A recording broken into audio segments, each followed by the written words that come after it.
అంతా బానే మేనేజ్ చేసామే. కానీ ఎక్కడ దొరికేసాం అని జెప్పి చాలామంది ఏమంటే ఫేక్ ఎక్స్‌పీరియన్స్ పెట్టి ఇంటర్‌వ్యూస్‌కి అటెండ్ అయిన వాళ్ళు, లేకపోతే ఎల్1, ఎల్2 వరకు వెళ్లి తర్వాత రిజల్ట్ రాని వాళ్ళేమంటే అనుకుంటూ ఉంటారనమాట. ఎందుకంటే ఒకసారి గుర్తుపెట్టుకోండి. మనం ఇంటర్‌వ్యూ కూర్చుంటున్నాము. మనకు చాలా తెలివితేటలున్నాయి. అండ్ మిమ్మల్ని ఇంటర్‌వ్యూ చేసేవాడికి అంతకన్నా ఎక్కువ తెలివితేటలుంటాయనమాట. ఇవన్నీ మేము చాలా చూసాము. మేము ఇట్లాంటి ఇంటర్‌వ్యూస్ కూడా చాలా పాస్ అయ్యామంటే మీరు నిజంగా చాలా బాగా మేనేజ్ చేశారని చెప్పాలి. But at the same time ఏమంటే మీకు ఒక కరెక్ట్ క్యాండిడేట్ ఇంటర్వ్యూ చేయడానికి తగలలేదనమాట. సో, ఒకవేళ ఇంటర్వ్యూయర్ కనుక చాలా పర్టిక్యులర్‌గా ఉన్నాడు. ఆ రోల్‌కి, ఆ పర్టిక్యులర్ ఎంప్లాయీ లేకపోతే ఒక పర్టిక్యులర్ రోల్‌కి ఒక ప్రాజెక్ట్ స్పెసిఫిక్‌గా తీసుకుంటున్నారు, ఇంటర్వ్యూ చేస్తున్నారంటే వాళ్ళైతే చాలా కేర్ అయితే తీసుకుంటారన్నమాట ఇంటర్వ్యూ చేసేటప్పుడు. సో, వాళ్ళు ఇంటర్వ్యూ చేస్తున్నప్పుడే అవతల పక్క క్యాండిడేట్‌కి ఎక్స్‌పీరియన్స్ ఉందా? లేకపోతే అతను ఫేక్ చేస్తున్నాడా అని చెప్పి ఈజీగా కనిపెట్టేస్తారన్నమాట. సో, అలాంటి కొన్ని పాయింట్స్ అయితే నేను ఈరోజు చెప్దామనుకుంటున్నాను. ఎందుకంటే నాకున్న ఎక్స్‌పీరియన్స్ నేను ఒక ఆల్‌మోస్ట్ 300 మందిని ఇంటర్వ్యూ అయితే చేశాను నేను నా ఎక్స్‌పీరియన్స్‌లో. సో, ఈ బేస్డ్ ఆన్ ఈ ఎక్స్‌పీరియన్స్ నాకున్న ఎక్స్‌పీరియన్స్ మీద నేనైతే కొన్ని పాయింట్స్ చెప్దాం. ఇదేది నేను ఎవరిని ఎంకరేజ్ చేద్దామని కాదు. బట్ ఎలా దొరుకుతారు? ఎక్కడ దొరికిపోతారు మీరు? మీరెంత ట్రై చేసినా సరే అవతల పక్క ఇంటర్వ్యూయర్‌కి తెలిసిపోతుందనమాట ఏం చేస్తున్నారని చెప్పి. సో, నేనైతే కొన్ని పాయింట్స్ అయితే చెప్తాననమాట. ఇది ఓన్లీ ఫేక్ ఎక్స్‌పీరియన్స్ పెట్టేవాళ్ళు మాత్రమే కాదు. నిజంగా జెన్యూన్‌గా ఎక్స్‌పీరియన్స్ ఉండి ఇంటర్వ్యూ టైమ్ వచ్చినప్పుడు కొద్దిగా కంగారు పడుతూ, కొద్దిగా కమ్యూనికేషన్ స్కిల్స్ సరిగ్గా లేక ఇబ్బంది పడే వాళ్ళు కూడా ఇవైతే చూడండనమాట. ఎందుకంటే ఇటువంటి బిహేవియర్ కనుక మీలో ఇంటర్వ్యూయర్ కనుక అబ్జర్వ్ చేశాడంటే ఖచ్చితంగా అతనికి ఏమంటే బెనిఫిట్ ఆఫ్ డౌట్ మీకు పాజిటివ్‌గా అయితే ఉండదనమాట అక్కడ. సో, మీకొక ఛాన్స్ ఇద్దామని చెప్పి అనుకోడనమాట. చాలా సార్లు ఇంటర్వ్యూయర్స్ ఏం చేస్తారంటే మీకొక ఆపర్చునిటీ ఇద్దాము, మిమ్మల్ని తీసుకుందామనే చూస్తారు. 95% ఆఫ్ రిక్రూటర్స్ ఏం చేస్తారంటే మిమ్మల్ని తీసుకుందామనే చూస్తారు. బట్ చేతారు కొన్నిసార్లు ఏమంటే క్యాండిడేట్ చేసుకుంటాడనమాట. పోగొట్టుకుంటాడు. తను చేసిన తప్పుల వల్ల లేకపోతే ఇంటర్వ్యూ టైమ్‌లో ఎక్కువ టెన్షన్ పడ్డం వల్లమాట. సో, ఇంక డిలే చేయకుండా మనమైతే వీడియోలోకెళ్ళిపోదాం. సో, ఫస్ట్ థింగ్ వచ్చేసి ఫేక్ ఎక్స్‌పీరియన్స్ క్యాండిడేట్‌ని ఎలా పట్టుకుంటారంటే డీటెయిల్డ్ క్వెషనింగ్ అనమాట. సో, ఇంటర్వ్యూయర్ ఏం చేస్తాడంటే మీరు రెజ్యూమ్‌లో పెట్టిన మీ ఎక్స్‌పీరియన్స్, మీరు పెట్టిన ప్రాజెక్ట్స్ లేకపోతే మీరు పెట్టిన అకాంప్లిష్‌మెంట్స్ వీటన్నిటి మీద డీటెయిల్‌గా క్వెషన్స్ అడగడం స్టార్ట్ చేస్తాడనమాట. స్టార్టింగే ఇంట్రడక్షన్ అయిపోయిన తర్వాత.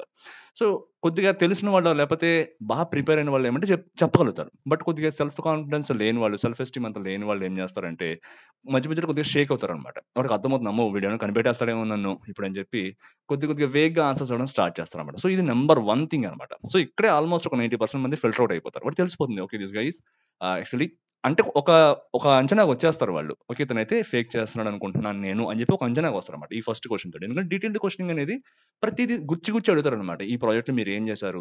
ఇక్కడ మీరు ఒక అకాంప్లిష్‌మెంట్ చేశారని చెప్పి పెట్టారు కదా! అది ఏంటి?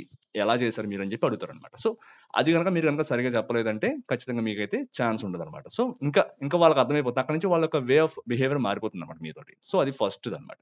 సెకండ్‌దొచ్చేసి బిహేవియరల్ ఇంటర్వ్యూ టెక్నిక్స్ అనమాట. ఇది అందరూ కూడా చాలా లైట్ తీసుకునే పాయింట్ ఇది. ఎందుకంటే బిహేవియరల్ అంటే సినారియో క్వెషన్సే కదా! సినారియో బేస్డ్ క్వెషన్సే కదా! ఏముంది మనం జాగ్రత్తగా గూగుల్‌లో వెతికేసి ఒక 4, 5 క్వెషన్‌లు ప్రిపేర్ అయిపోయి అప్పటికప్పుడు మన ప్రాజెక్ట్‌కి తగ్గట్టుగా మనం అడ్జస్ట్ చేసి చెప్పేద్దామని చెప్పి చాలా మందైతే అనుకుంటూ ఉంటారనమాట. సో, కానీ అలా కాదు. మీరు పెట్టిన ప్రాజెక్ట్స్‌లోంచి మీరు ఇంటర్వ్యూకి అటెండ్ అయ్యే ముందే బాగా ప్రిపేర్ అవ్వండి బిహేవియరల్ ఇంటర్వ్యూ క్వెషన్స్ కూడా. సో, ఎందుకంటే స్పెసిఫిక్ టు ప్రాజెక్ట్ చాలా ఉంటాయన్నమాట. మీ ఎక్స్‌పీరియన్స్‌లోనే మీకు తెలియకుండా చాలా చోట్ల అటువంటి సినారియోస్ మీరు హ్యాండిల్ చేసి ఉంటారు. సో, అవన్నీ రాసి పెట్టుకోండి. నీట్‌గా ప్రిపేర్ అవ్వండి. అట్ ద సేమ్ టైమ్ ప్రాజెక్ట్‌లో అడిగిన వెంటనే కామన్‌గా ఎందుకంటే అదే ఆన్సర్ మల్టిపుల్ క్యాండిడేట్స్ చెప్తుంటే వినేవాడికి కూడా చిరాకొస్తుంటదనమాట. ఎంతమంది ఇదే ఆన్సర్ చెప్తారా? లేకపోతే ఎంతమంది ఇదే సినారియోని ఎక్స్‌ప్లెయిన్ చేస్తారని చెప్పి అనుకుంటుంటాడనమాట. సో, మీరేం చేస్తారంటే మీరు పెట్టిన ప్రాజెక్ట్స్‌లోంచి మీ ఎక్స్‌పీరియన్సెస్‌ని తీసుకొని లేకపోతే మీరు ఒకవేళ ఫేక్ పెట్టినా సరే, నేనైతే పెట్టమని చెప్పను.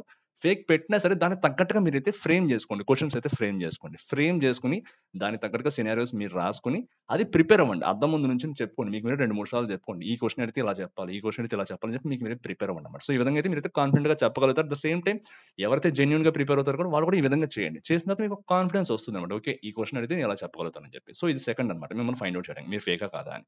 అండ్ థర్డ్ వచ్చేసి ఇన్ డెప్త్ టెక్నికల్ క్వెషన్స్ అన్నమాట. ఇదొక్కటి చాలు ఇంకా. ఇన్ డెప్త్‌గా మిమ్మల్ని ఏమంటే థియరిటికల్‌గా అడుగుతూనే ఉంటారు క్వెషన్స్ ఇంకా. మీరు డెవాప్స్ తీసుకోండి, లేకపోతే టెస్టింగ్ తీసుకోండి, డెవలప్‌మెంట్ తీసుకోండి, డిజైనింగ్ తీసుకోండి. ఏం తీసుకున్నా సరే మీరు ఏ ఇంటర్వ్యూ అయితే అడుగుతున్నారో, అటెండ్ అవుతున్నారో దానికి ఇన్ డెప్త్‌గా మిమ్మల్ని క్వెషన్స్ అడగడం స్టార్ట్ చేసారంటే వరుస పెట్టి అడుగుతూ వెళ్తారన్నమాట. మిమ్మల్ని ఒక 10 క్వెషన్‌లు అడిగారనుకోండి. 10లో ఒక 7 కరెక్ట్‌గా చెప్పారనుకోండి. ఓకే. ఇతను ఏదో ఉంది 3 క్వెషన్స్ దగ్గర ఇబ్బంది పడ్డాడు అనుకోవచ్చు. లేకపోతే 10 క్వెషన్‌లు అడిగినప్పుడు మీరు 3 చెప్పి 7 గనుక తడబడ్డారనుకోండి. అంతే అన్నమాట. ఇంకా అయిపోయింది. అక్కడితో చూసుకోగలుగుతారన్నమాట ఇంకా. సో, ఇదే ఇన్ డెప్త్‌గా మీరైతే టెక్నికల్ క్వెషన్స్ మీరు ఏ రోల్‌కైతే టార్గెట్ చేస్తున్నారు. ఎంట్రీ రోల్‌కా లేకపోతే ఎక్స్‌పీరియన్స్‌డ్ రోల్‌కా మీ ఎక్స్‌పీరియన్స్ ఎంత పెడుతున్నారు? 7 ఇయర్సా? 5 ఇయర్సా? 2 ఇయర్సా? లేకపోతే ఫ్రెషరా? దానికి తగ్గట్టుగా మీరైతే ఇన్ డెప్త్ టెక్నికల్‌గా అయితే మీరైతే ప్రిపేర్ అయ్యి వెళ్ళండన్నమాట. కొన్ని కేసెస్‌లో ఎలా ఉంటుందంటే కొంతమంది సాడిస్ట్ ఇంటర్వ్యూయర్స్ ఏం చేస్తుంటారంటే ఫ్రెషర్ రోల్స్‌కా లేకపోతే ఎంట్రీ లెవెల్ రోల్స్ కూడా హై లెవెల్‌లో క్వెషన్స్ అడుగుతుంటారు. అది మనం ఏం చేయలేమన్నమాట. It's up to the interviewer అన్నమాట. బట్ మీరేమంటే మీ వైపు నుంచి మీరైతే ప్రిపేర్ అయ్యి వెళ్ళండి. ఎక్కడ కూడా దొరికిపోకుండా చూడండి. ఒకవేళ నేను ఫేక్ పెట్టానంటే మీరు అంత లెవెల్‌లో ప్రిపేర్ అయ్యి వెళ్ళాలన్నమాట. ఎందుకంటే అంత లెవెల్ ఆఫ్ ఎక్స్‌పర్టైజ్ ఆ యొక్క ఎక్స్‌పీరియన్స్‌కి వాళ్ళు ఎక్స్‌పెక్ట్ చేస్తారన్నమాట. సో, మీరైతే అలా ప్రిపేర్ అయ్యి వెళ్ళండి. అండ్ నెక్స్ట్ వచ్చేసి verification of project and achievements అన్నమాట. ఇదొకటన్నమాట. మిమ్మల్ని అడుగుతారన్నమాట. సపోజ్ నా ఎక్స్‌పీరియన్స్ చెప్తానన్నమాట. ఒక క్యాండిడేట్ ఉన్నాడు. అతనేమంటే ఫేక్ ఎక్స్‌పీరియన్స్ అని చెప్పి ముందే అర్థమైంది నాకు. ఒక అంచనాకైతే వచ్చాను. ఓకే. అతనైతే ఫేక్ చేస్తున్నాడని చెప్పి. ఏ కంపెనీలో 2 ప్రాజెక్టులు చేశాడు. బి కంపెనీలో 2 ప్రాజెక్ట్స్ చేశాడని చెప్పాడన్నమాట. రెజ్యూమేలో ఉంది అలాగా. బట్ అతను చెప్పేటప్పుడు ఏం చెప్పాడంటే, బి కంపెనీలో చేసిన ప్రాజెక్ట్స్ ఏ కంపెనీలో చెప్పాడు. ఏ కంపెనీలో చేసిన ప్రాజెక్ట్ బి కంపెనీలో చెప్పాడన్నమాట. అప్పుడు అర్థమైపోయింది. ఓకే. ఇతనేదో కుక్డ్ అప్ ఆన్సర్స్ చెప్తున్నాడు. మనం రాండమ్‌గా ఇంకొద్దిగా మనం గ్రిల్ చేసామంటే చెప్పేస్తాడని చెప్పి, ఇంకా నేను నెమ్మదిగా గ్రిల్ చేయడం స్టార్ట్ చేశాను. అతనైతే ఫైనల్‌గా ఇంటర్వ్యూలోనే ఒప్పుకున్నాడన్నమాట. సార్ నాకైతే ఇట్లా ఫేక్ ఉంది. నేనైతే పెట్టేసానని చెప్పి. సో, అయిపోయింది. ఇంక నేనేం చేయలేను. కొన్ని కొంతమంది ఏం చేస్తారంటే టార్గెట్ చేయడానికి ఏంటి ఈ ఇంటర్వ్యూ నన్నే నా దగ్గరే ఫేక్ చేసి వస్తావా ఇంటర్వ్యూకి అని చెప్పి ఎస్కలేట్ చేసి అతనికైతే మొత్తం సమ్ ఏదో ప్రాసెస్ ఉంటుంది దానికి. కొద్దిగా ఎస్కలేట్ చేసి సంథింగ్ ఏదో చేస్తారన్నమాట. బట్ అది చాలా తప్పన్నమాట. ఎప్పుడు కూడా అలా చేయకూడదు. ఓకే. ఎంప్లాయీ ఒప్పుకున్నప్పుడు నీకెందుకు ఇంకా జాగ్రత్తగా అక్కడి నుంచి మర్యాదగా ఇద్దరు కూడా కాల్ డ్రాప్ అయిపోయి వెళ్ళిపోండి. అక్కడ నాట్ సెలెక్టెడ్ అని చెప్పేసి టిక్ చేసి వెళ్ళిపోండి. అంతకుమించి ఎక్కువ సివియర్ యాక్షన్ తీసుకోవడం అనేది తప్పన్నమాట ఎంప్లాయీ మీద. సో, ఈ విధంగా చేస్తూ ఉంటారన్నమాట. మీ యొక్క ప్రాజెక్ట్స్ అండ్ అచీవ్‌మెంట్స్ చెప్పేటప్పుడు మీరు రెజ్యూమ్‌లో గాని, లేకపోతే మీ యొక్క లింక్డ్ఇన్‌లో గాని ఏదైతే మీరు పెడతారో అదే ఆర్డర్‌లో మీరైతే చెప్పడానికి ట్రై చేయండి. ఈవెన్ జెన్యూన్ ఎక్స్‌పీరియన్స్ ఉన్నవాళ్ళు కూడా ఇదే ఫాలో అవ్వడానికి ట్రై చేయండి అన్నమాట. ఎప్పుడు కూడా మార్చి చెప్పొద్దు. కంగారు పడొద్దు మీకు ఎక్స్‌పీరియన్స్ చెప్పే విషయంలో మీరేం చేసినా సరే. అండ్ నెక్స్ట్ వచ్చేసి రిఫరెన్స్ చెక్స్ అన్నమాట. సో, చాలా మంది ఏమంటే చాలా తెలివిగా రిఫరెన్స్ ఒకటి పెట్టేస్తే సరిపోతుంది. మనం జెన్యూన్ అని చెప్పి అనుకుంటారని చెప్పి రిఫరెన్స్ పెడుతుంటారు. బట్ ఆ రిఫరెన్స్‌కి తలా తోక ఉండదన్నమాట. మరి మీరు అనుకుంటుంటారు రిఫరెన్స్ పెట్టేస్తే చాలు. ఆ రిఫరెన్స్ అన్న ప్రెజెన్స్ అనేది ఒకటి ఉంటే చాలు వాళ్ళు నమ్ముతారు ఇంటర్వ్యూవర్స్ అని చెప్పి. కొంతమంది ఇంటర్వ్యూవర్స్ ఏం చేస్తారంటే వీడితో ఇంటర్వ్యూ చేస్తుండగానే ఆ రిఫరెన్స్‌ని అయితే వాళ్ళైతే చెక్ చేయడం స్టార్ట్ చేస్తారన్నమాట బ్యాక్‌గ్రౌండ్‌లో. లేకపోతే పక్కన ఉన్న వాళ్ళకి చెప్తారు. మీరు చాలా మంది చూసే ఉంటారు. కొంతమంది ఇంటర్వ్యూవర్స్ కెమెరా ఆన్ చేయరు వర్చువల్ ఇంటర్వ్యూస్ అవుతున్నప్పుడు. సో, వాళ్ళు చేసేది ఏమంటే ఇదే అన్నమాట. ఇవన్నీ చెక్ చేస్తుంటారు బ్యాక్‌గ్రౌండ్‌లో. సో, అప్పుడేమంటే అది గనుక జెన్యూన్ కాదని వాళ్ళకి తెలిసిందనుకోండి. అంతే సంగతన్నమాట. ఓకే. ఇంకని చెప్పి ఇంక ఫిక్స్ అంటే ఒక లెవెల్ పెరుగుతూ ఉంటుందన్నమాట. మీరు ఫేకా కాదా అని చెప్పనమాట. లేకపోతే అందుకే మీరు పెట్టే రెజ్యూమే గాని, లేకపోతే మీరు పెట్టే ఆన్‌లైన్ ప్రెజెన్స్ గాని ఇవన్నీ కూడా at least try to make as genuine as possible అన్నమాట. సో, ఇదైతే చూసుకోండి. రిఫరెన్స్‌లు పెట్టేటప్పుడు వాళ్ళు ఎప్పుడైనా మీకు ఫోన్ చేస్తే ఆ రిఫరెన్స్‌కి వాళ్ళైతే ఆ ఫోన్ తీసి ఆన్సర్ చెప్పేలా అయితే చూసుకోండన్నమాట ముందరే. లేకపోతే ఎవడో నంబర్ ఇచ్చేసి వాడు ఫోన్ చేయడన్నమాట. వీడికేమన్నా అనుమానం వస్తూ ఉంటుంది. ఏంటి వీడు నిజంగానే పెట్టాడా రిఫరెన్స్ ఊరికే పెట్టాడా అని చెప్పి. ఎవరైతే జెన్యూన్‌గా పెడతారో వాళ్ళు కూడా చెప్తున్నా. మీ రిఫరెన్స్ ముందే చెప్పి ఉంచండి.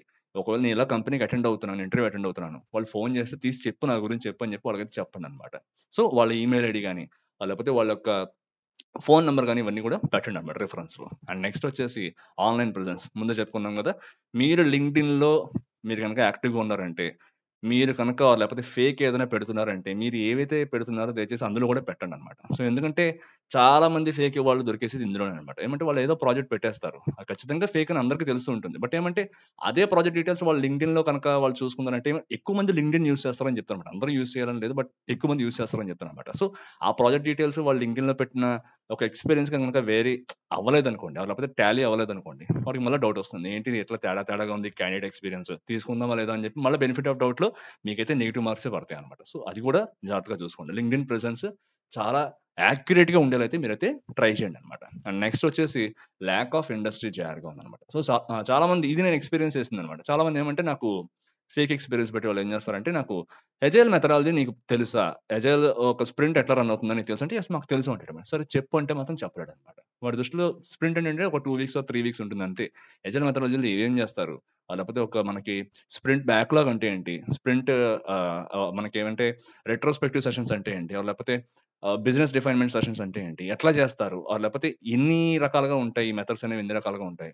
ఈ ఇటరేషన్స్ అంటే ఏంటి? ఇవన్నీ వాళ్ళు ఎక్స్‌ప్లెయిన్ చేయలేకపోతారన్నమాట. ఇది స్పెసిఫిక్‌గా నేనంటే ఈ అజైల్ స్ప్రింట్ మెథడాలజీ చెప్తున్నా. ఇంకా చాలా రకాలుగా ఏమంటే సపోజ్ మీరు డెవలపర్ అనుకోండి. లేకపోతే మీరు డెవాప్స్ అనుకోండి. లేకపోతే టెస్టింగ్‌లో పనిచేస్తారనుకోండి. వీటిలో టెక్నికల్ జార్గాన్ చాలా ఉంటాయన్నమాట. ప్రొడక్షన్ అంటే ఏంటి? బిల్డ్ అంటే ఏంటి? ఏం చేస్తుంటారు? గిట్‌హబ్ నుంచి ఎట్లా కోడ్ తీసుకుంటారు? గిట్ అంటే ఏంటి? గిట్‌హబ్ అంటే ఏంటి కూడా చాలా మందికి తెలీదన్నమాట. సో, ఏదైనా క్వెషన్స్ అడుగుతుంటే తెలిసిపోతుందన్నమాట వాళ్ళకి. సరిగ్గా సమాధానం చెప్పలేరన్నమాట. సో, ఇటువంటివైతే మీరు ప్రాక్టీస్ చేయండి ఫస్ట్ అన్నమాట. ఒక ఇంటర్వ్యూకి అటెండ్ అయ్యే ముందు ఎవరైనా సరే ఫేక్ పెడుతున్నారా? లేకపోతే మామూలు జెన్యూన్ క్యాండిడేట్ అయినా సరే ఇవైతే ఫస్ట్ ప్రిపేర్ అవ్వండి. ఆ టెక్నికల్ జార్గాన్ అయితే ఆ టెక్నికల్ టర్మ్స్ అయితే మీరు ముందు తెలుసుకోవాలన్నమాట వాటి గురించి. సో, ఇదొక పాయింట్ అన్నమాట దొరికేసేది. అండ్ నెక్స్ట్ వచ్చి ప్రోబింగ్ ఫర్ ప్రాక్టికల్ నాలెడ్జ్ అన్నమాట. ఇది 100% ఒక క్యాండిడేట్‌ని తీసుకోవాలా లేదా అని చెప్పి ఈ క్వెషన్స్ కనుక అడగడం స్టార్ట్ చేశారంటే ఆ ఇంటర్వ్యూయర్ యొక్క ఇంటెన్షన్ ఏంటంటే ఓకే. ఇక్కడితోటి నేనైతే ఇంటర్వ్యూనైతే ఫిక్స్ చేసేస్తా. ఈ క్యాండిడేట్‌ని తీసుకోవాలా లేదా అని చెప్పి అడిగే క్వెషన్ అన్నమాట ఇది. టెక్నికల్‌గా మీరు గనక స్ట్రాంగ్‌గా ఉన్నారని చెప్పి మీ యొక్క రెజ్యూమ్‌లో మీరు పెట్టారు. పెట్టిన తర్వాత లేకపోతే మీరు ఫేక్ పెట్టారనుకుందాం. ఓకే. ఈ ప్రాబ్లమ్ సాల్వ్ చేయని చెప్పి నీ యొక్క స్క్రీన్ షేర్ చేసి, ఎడిటర్ ఓపెన్ చేసి సాల్వ్ చేయని చెప్పి చెప్తారనమాట. కొద్దిగా ఎక్స్‌పీరియన్స్ ఉన్నవాళ్ళు, నిజంగా ఎక్స్‌పీరియన్స్ ఉన్నవాళ్ళు ఏమంటే సాల్వ్ చేయడానికి వాళ్ళు ఎప్పుడు కూడా ఫైనల్ ఆన్సర్ ఎప్పుడు ఎక్స్‌పెక్ట్ చేయరు. మీ యొక్క వే ఎలా ఉంది? మీరు ఎలా అప్రోచ్ అవుతున్నారు ఆ ప్రాబ్లమ్‌కి? సొల్యూషన్ ఫైండ్ ఔట్ చేయడానికి మీరు ఎలా అప్రోచ్ అవుతున్నారు? నన్ను తిరిగి క్వెషన్స్ అడుగుతున్నారా లేదా అని చెప్పి వాళ్ళైతే ఎక్స్‌పెక్ట్ చేస్తారనమాట. అలా కాకుండా మీరు మీ ఇష్టం వచ్చినట్టు చేసుకుంటూ వెళ్ళిపోతారు. లేకపోతే ఏంట్రా బాబు ఇలా అడిగేసాడని చెప్పి ఇంకేదో రకరకాలుగా రాస్తూ పోయారు. లేకపోతే అసలు మొత్తానికే చేయలేదనుకోండి వాళ్ళకి అర్థమైపోతుందనమాట. ఇతనికి ప్రాక్టికల్‌గా నాలెడ్జ్ లేదు. ఇతను పెట్టిందంతా తప్పు. ఇతను క్లెయిమ్ చేసుకున్న ఎక్స్‌పీరియన్స్ అంతా తప్పు అని చెప్పి ఈ క్వెషన్ దగ్గర వాళ్ళకి 100% కన్ఫర్మేషన్ వచ్చేస్తదనమాట. సో, ఎవరైతే నిజంగా జెన్యూన్ ఎక్స్‌పీరియన్స్ ఉందో వాళ్ళైతే ఖచ్చితంగా చేయడానికి ట్రై చేస్తారు. బట్ ఫేక్ ఎక్స్‌పీరియన్స్ ఎవరైతే పెట్టి నేను ఇది చేయగలుగుతానని చెప్పి అనుకున్నారో వాళ్ళు ప్రిపేర్ అయితే ఓకే. అటువంటి క్వెషన్స్ వచ్చినప్పుడు చేయగలిగితే ఓకే. బట్ లేదు అంటే ఈ క్వెషన్ దగ్గర అయితే దొరికేస్తారనమాట. ఇది మెయిన్‌లీ ఎక్కడవుతుందంటే ఒక డొమైన్‌లో అంతవరకు పనిచేస్తే వేరే డొమైన్‌లోకి వెళ్దాం అనుకునే వాళ్ళకి, లేకపోతే ఏదైనా ఒక మామూలు వేరే డొమైన్ నుంచి డెవలప్‌మెంట్‌లోకి వద్దాం అనుకున్న వాళ్ళకేమంటే ఈ రౌండ్‌లో ఎక్కువ మంది తెలిసిపోతారన్నమాట. సో, ఇదైతే మీరు ఫోకస్ చేయండి. ఒకవేళ మీరు రావాలనుకుంటున్నారు, మీకు జెన్యూన్‌గా ఇంట్రెస్ట్ ఉందంటే నేర్చుకోండి. ఆ టెక్నికల్ నాలెడ్జ్ నేర్చుకోండి. ఆ కోడింగ్ ఎలా రాయాలనేది నేర్చుకోండి. లేకపోతే మీకు వైట్ బోర్డ్ ఛాలెంజింగ్ ఉంటుంది యూఎక్స్ డిజైన్‌లో. ఆ ఛాలెంజ్ అనేది ఎలా చేస్తారు? ఏంటనేదైతే మీ ఈ రౌండ్‌లో తెలిసిపోతుందన్నమాట. మీ యొక్క అప్రోచ్ లేకపోతే మీ డిజైన్ థింకింగ్ ఎలా ఉందంతా కూడా ఈ రౌండ్‌లో వాళ్ళు కనిపెట్టేస్తారన్నమాట. సో, ఇది చాలా మెయిన్ 100% ఇక్కడైతే అందరూ దొరికిపోతారు ఎవరైతే ఫేక్ పెడతారన్నమాట. సో, ఇదొకటి మెయిన్ చూసుకోండన్నమాట. నెక్స్ట్ వచ్చేసి ఫాలో అప్ క్వెషన్స్. ఎప్పుడు గుర్తుపెట్టుకోండి, ఒక ఇంటర్వ్యూయర్ గనక ఇంటర్వ్యూకి ప్రిపేర్ అవ్వకుండా వచ్చాడనుకోండి. యెస్, ఇంటర్వ్యూయర్ కూడా ప్రిపేర్ అవ్వకుండా వస్తాడు ఇంటర్వ్యూకి. సో, అతనేమంటే కొన్ని కొన్ని సార్లు ప్రిపేర్ అవుతారు కొంతమంది ఏ క్వెషన్స్ అడగాలని జెప్పి. కొంతమంది ఏం చేస్తారంటే ప్రిపేర్ అవ్వరు.